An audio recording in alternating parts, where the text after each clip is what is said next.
24 ঘন্টায় যমুনা সেতু দিয়ে 45,000 যানবাহন পারাপার, টোল আদায় 3.25 কোটি টাকা।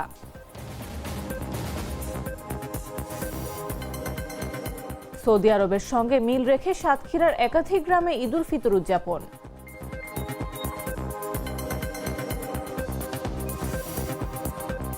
ঈদের দিন বঙ্গভবনে শুভেচ্ছা বিনিময় করবেন রাষ্ট্রপতি, নামাজ আদায় করবেন জাতীয় ঈদগাহে।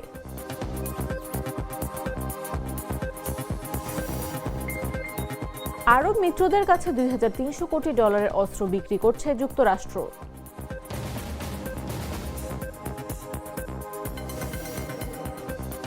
এবং রাজনৈতিক উত্তেজনা ও যুদ্ধ পরিস্থিতির মধ্যেও বিশ্বকাপ বয়কট করবে না ইরান।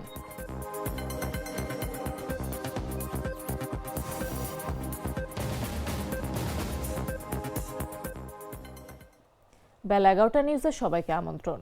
সাথে আছে আমি নাফিস Abdullah. Treat chocolate. Treat moment. Sweet moment. ঈদুল ফিতর উপলক্ষে বঙ্গভবনের সর্বস্তরের মানুষের সঙ্গে শুভেচ্ছা বিনিময় করবেন রাষ্ট্রপতি মোহাম্মদ শাহাবুদ্দিন ও তার স্ত্রী রেবেকা সুলতানা। শনিবার মুসলমানদের প্রধান ধর্মীয় উৎসব ঈদুল ফিতর অনুষ্ঠিত হবে।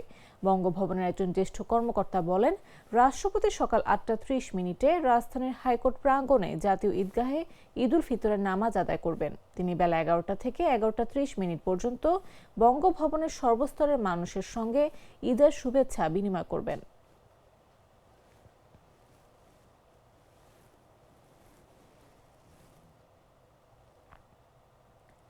রাতারাতি পাল্টে গেছে রাজধানীর গাবতলী বাস টার্মিনালের চিত্র। বৃহস্পতিবার পর্যন্ত যেখানে ঈদে ঘরমুখো মানুষের চাপ ছিল, সেখানে আজ অনেকটাই ফাঁকা। নেই যাত্রীদের কোলাহল কিংবা টিকিটের জন্য কাউন্টারের সামনে দীর্ঘ লাইন।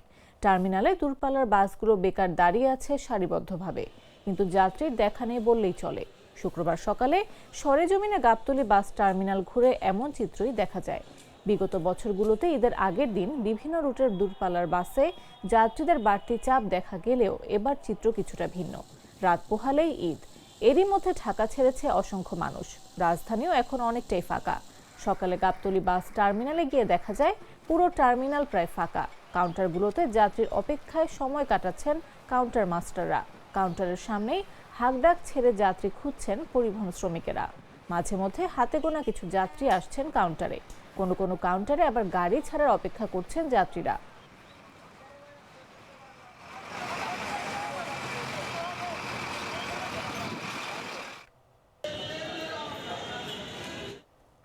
রাত পোহালেই পবিত্র ঈদুল ফিতর। শেষ মুহূর্তেও প্রিয়জনের টানে বাড়ি ফিরছে মানুষ। ঢাকা টাঙ্গাইল যমুনা সেতু মহাসড়কে ঘরমুখো মানুষের চাপ এখনো অব্যাহত রয়েছে। গত 24 ঘন্টায় যমুনা সেতু দিয়ে 45,610টি যানবাহন পারাপার হয়েছে। এতে টোল আদায় হয়েছে 3,27 লাখ টাকারও বেশি। যমুনা সেতু কর্তৃপক্ষ জানায়, বুধবার রাত 12টা থেকে বৃহস্পতিবার রাত 12টা পর্যন্ত 24 ঘন্টায় 45,610টি যানবাহন পারাপার হয়েছে। এর মধ্যে ঢাকাগামী 13,715টি যানবাহন পারাপার হয়েছে। এতে টোল আদায় হয়েছে 1,07,21,650 টাকা। অপরদিকে উত্তরবঙ্গগামী 31,895টি যানবাহন পারাপার হয়েছে। এর বিপরীত টোল আদায় 2,20,25,200 টাকা। এ বিষয়ে যমুনা সেতু সাইট অফিসের নির্বাহী প্রকৌশলী সৈয়দ রিয়াজউদ্দিন জাগো নিউজকে বলেন, ঈদ যাত্রায় যমুনা সেতু দুই পাশ দিয়ে 9টি করে মোট 18 বুথ দিয়ে যানবাহন পারাপার হচ্ছে। এর মধ্যে দুই পাশে 2টি করে বুথ দিয়ে আলাদাভাবে মোটরসাইকেল পারাপার হচ্ছে।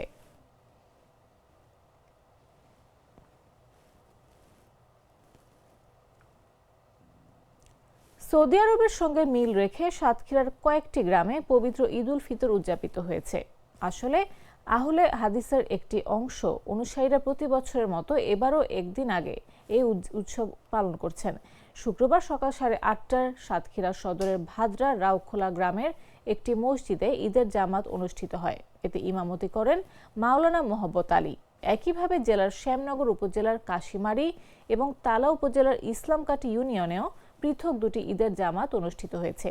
এসব জামাতে অংশ নেওয়া মুসল্লিরা নামাজ শেষে দেশ, জাতি ও মুসলিম উম্মার শান্তি, সমৃদ্ধি ও কল্যাণ কামনায় বিশেষ মোনাজাত করেন। স্থানীয়রা জানায়, প্রতি বছরের মতো এবারও আহলে হাদিসের একটি অংশ ভিন্ন হিসাব অনুযায়ী সৌদি আরবের সঙ্গে মিল রেখে ঈদ উদযাপন করছেন। তবে জেলার অধিকাংশ এলাকায় চাঁদ দেখার ভিত্তিতে আগামীকাল ঈদ উল ফিতর উদযাপনের প্রস্তুতি চলছে।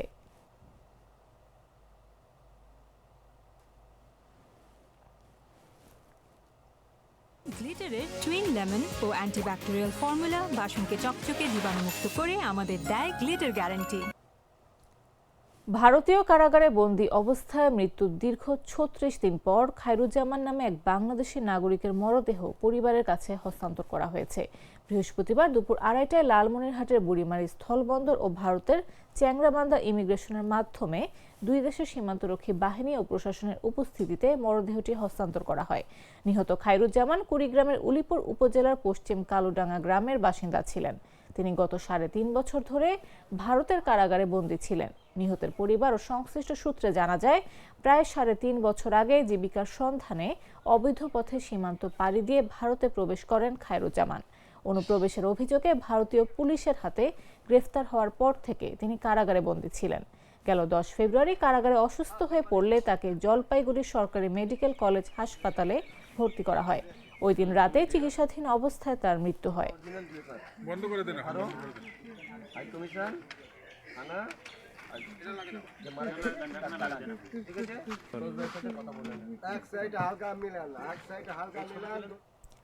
চুয়াডাঙ্গার জীবননগর উপজেলার নতুনপাড়া সীমান্তে ভারতীয় সীমান্তরক্ষী বাহিনী বিএসএফ এর ছোড়া ছররা গুলিতে আজাদ নামের এক বাংলাদেশি যুবক আহত হয়েছেন।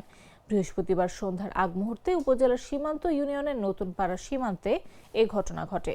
আহত আজাদ নতুনপাড়া গ্রামের বদরউদ্দিনের ছেলে। তার পরিবার জানায়, তিনি পেশায় একজন কৃষক। স্থানীয়রা তাকে উদ্ধার করে প্রথমে জীবননগর উপজেলা স্বাস্থ্য কমপ্লেক্সে নিয়ে যান।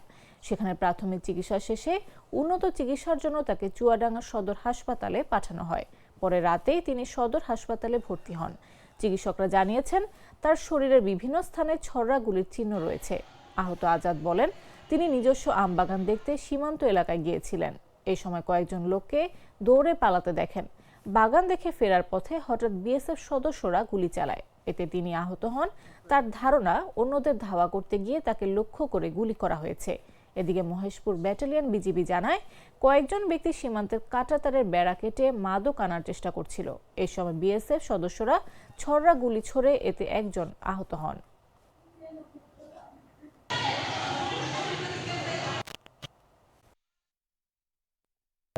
বাগান টাগান দেখছি, বাগানে গুটি কিরকম হয়েছে, এবার বাগানের উপর দিয়ে কিছু লোকজন দৌড় মারলে যে আমি আবার চলে আসছি পিছন দিকতে, মানে আনমনা হয়ে বিএসএফ পিছপান্তে এসে আমার গুলি মেরেছে। মনে করেছি যে হয়তো ওদের ভেতরের লোক, আমি এরকম ভেবে গুলি করেছি। আচ্ছা, আজকে ইমার্জেন্সি ডিপার্টমেন্টে রাত 8:30টার দিকে আজাদ নামে 30 বছর বয়সী একটা পেশেন্ট আমাদের কাছে আসে, পিঠে মাল্টিপল পেনিট্রেটিং ইনজুরি নিয়ে। রোগীর কাছ থেকে জানা যায় যে সে বর্ডারের কাছে কোনো একটা বাগানে গিয়েছিল এবং বাগানে যাওয়ার পরে তার পিঠে বুলেট বা পিলেটের কোনো আঘাত লাগে এবং সে যেটা জানিয়েছে বর্ডারের অপর পাশ থেকে বুলেটটা আসে এবং তারা একসাথে অনেকেই ছিল। বাকিরা পালিয়ে যেতে সক্ষম হয়, কিন্তু সে আঘাতপ্রাপ্ত হয়।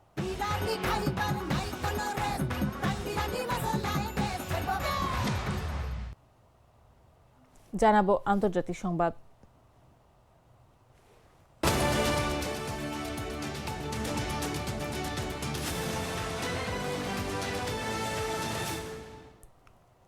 আরব মিত্রদের কাছে $2,300 কোটি অস্ত্র বিক্রির অনুমোদন দিয়েছে যুক্তরাষ্ট্র। বৃহস্পতিবার মার্কিন পররাষ্ট্র বিভাগ থেকে কংগ্রেসের কাছে পাঠানো একটি নোটিশ থেকে এই তথ্য জানা গেছে। নোটিশের তথ্য মতে, সংযুক্ত আরব আমিরাতের কাছে $800 কোটি বেশি সমমূল্যের আকাশ প্রতিরক্ষা ব্যবস্থা এবং সংশ্লিষ্ট সরঞ্জাম বিক্রি করা হবে। এর মধ্যে ড্রোন, আকাশ থেকে আকাশে নিক্ষেপযোগ্য ক্ষেপণাস্ত্র ও F-16 যুদ্ধবিমানের গোল বারুদ রয়েছে। কুয়েতের কাছেও $8 বিলিয়ন বা $800 কোটি সমমূল্যের সামরিক সরঞ্জাম বিক্রি করা হবে। এতে রয়েছে ক্ষেপণাস্ত্র প্রতিরক্ষা ব্যবস্থা ও রাডার সিস্টেম। আর জর্ডানের জন্য $7.5 কোটি বিমান ও গোল বারুদ সহায়তা অনুমোদন দেওয়া হয়েছে।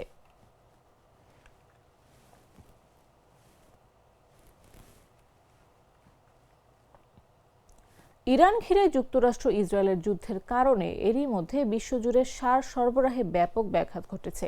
এমন পরিস্থিতিতে অভ্যন্তরীণ বাজার সুরক্ষায় সার রপ্তানি কমিয়ে দেওয়ার সিদ্ধান্ত নিয়েছে চীন, যা বৈশ্বিক বাজারে অতিরিক্ত চাপ সৃষ্টি করছে বলে জানিয়েছে শিল্প সংশ্লিষ্ট সূত্রগুলো।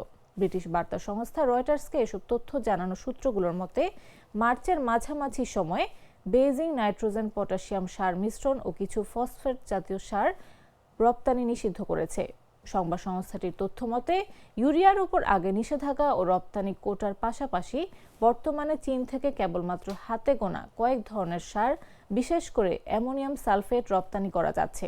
ফলে গত বছর চীন যত সার রপ্তানি করেছিল তার অর্ধেক থেকে 3/4 পর্যন্ত এখন সীমিত হয়ে গেছে, যা প্রায় 40 মিলিয়ন বা 4 কোটি মেট্রিক টন পর্যন্ত হতে পারে বলে রয়টার্সের এক অনুমানে বলা হয়েছে। বিশ্বের অন্যতম বৃহৎ সার রপ্তানিকারক দেশ চীন। গত বছর দেশটি 13 বিলিয়ন বা $1,300 কোটি বেশি মূল্যের সার রপ্তানি করেছে।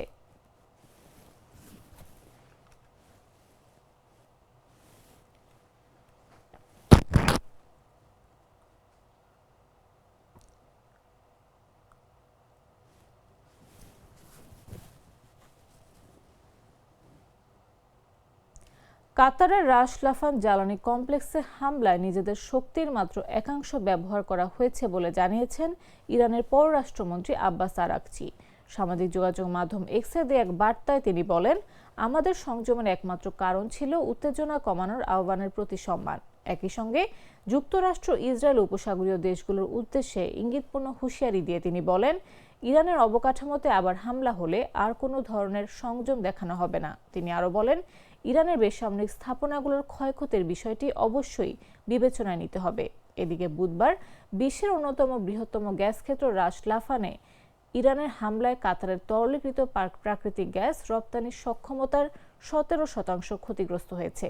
এই ক্ষয়ক্ষতি কাটিয়ে উঠতে ও স্থাপনাগুলো মেরামত করতে 3 থেকে 5 বছর লাগতে পারে বলে জানিয়েছেন কাতার এনার্জির প্রধান নির্বাহী কর্মকর্তা সাদ আল কাবি। আল কাবি বলেন, আমি স্বপ্নেও ভাবিনি যে কাতার ও এই অঞ্চল এমন কোনো হামলার শিকার হবে। বিশেষ করে রমজান মাসে আমাদেরই এক মুসলিম ভ্রাতৃপ্রতিম দেশের কাছ থেকে এভাবে আক্রান্ত হওয়াটা ছিল অকল্পনীয়।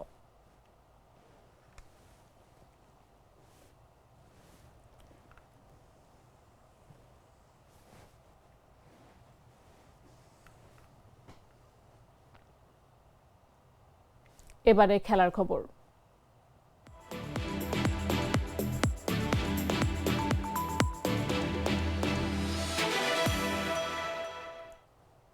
রাজনৈতিক উত্তেজনা ও যুদ্ধ পরিস্থিতির মধ্যেও বিশ্বকাপ বয়কট না করার সিদ্ধান্ত নিয়েছে ইরান। তবে যুক্তরাষ্ট্রে খেলতে অস্বীকৃতি জানিয়েছে দেশটির ফুটবল ফেডারেশন।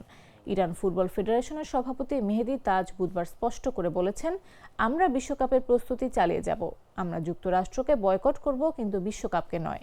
আগামী ফুটবল ফিফা বিশ্বকাপ অনুষ্ঠিত হবে যুক্তরাষ্ট্র, মেক্সিকো ও কানাডায় যৌথভাবে। তবে ফেব্রুয়ারির শেষ দিকে যুক্তরাষ্ট্র ইসরায়েলের ইরানে বিমান হামলার পর থেকেই দেশটির অংশগ্রহণ নিয়ে অনিশ্চয়তা তৈরি হয়েছে। বর্তমান সূচি অনুযায়ী ইরানের গ্রুপ পর্বের 3টি ম্যাচই যুক্তরাষ্ট্রে হওয়ার কথা, কিন্তু নিরাপত্তা নিয়ে উদ্বেগ প্রকাশ করে মেহেদি তাজ জানিয়েছেন, তারা যুক্তরাষ্ট্রে খেলতে যাবে না। এমনকি ইরানের পক্ষ থেকে ফিফার সঙ্গে আলোচনা চলছে যাতে তাদের ম্যাচগুলো মেক্সিকোয় সরিয়ে নেওয়া যায়। এর আগে যুক্তরাষ্ট্রের প্রেসিডেন্ট ডোনাল্ড ট্রাম্প মন্তব্য করেছিলেন, ইরানের জন্য যুক্তরাষ্ট্রে খেলা নিরাপদ নাও হতে পারে। এই মন্তব্যের পরই ইরানের অবস্থান আরও কঠোর হয়।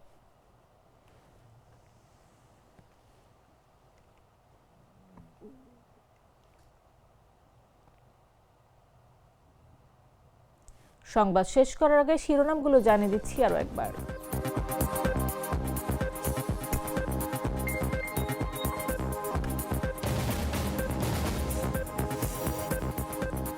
চব্বিশ ঘন্টায় যমুনা সেতু দিয়ে 45,000 যানবাহন পারাপার, টোল আদায় সোয়া 3 কোটি টাকা। সৌদি আরবের সঙ্গে মিল রেখে সাতক্ষীরার একাধিক গ্রামে ঈদ উল ফিতর উদযাপন।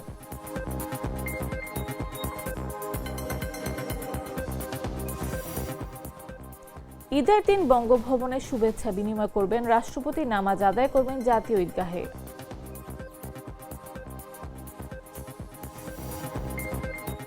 আরব মিত্রদের কাছে $2,300 কোটি অস্ত্র বিক্রি করছে যুক্তরাষ্ট্র।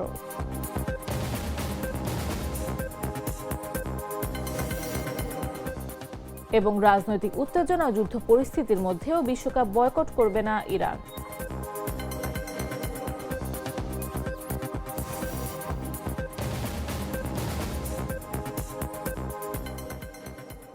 দর্শক, এই ছিল এখনকার মতো। এরপর দেখবেন দুপুর 1টা নিউজ। প্রতি মুহূর্তে সর্বশেষ খবর পেতে ভিজিট করুন jagonews24.com, ফলো করুন আমাদের ভেরিফাইড ফেসবুক পেজ এবং সাবস্ক্রাইব করুন জাগো নিউজের ইউটিউব চ্যানেল। এতক্ষণ সাথে থাকার জন্য ধন্যবাদ সবাইকে।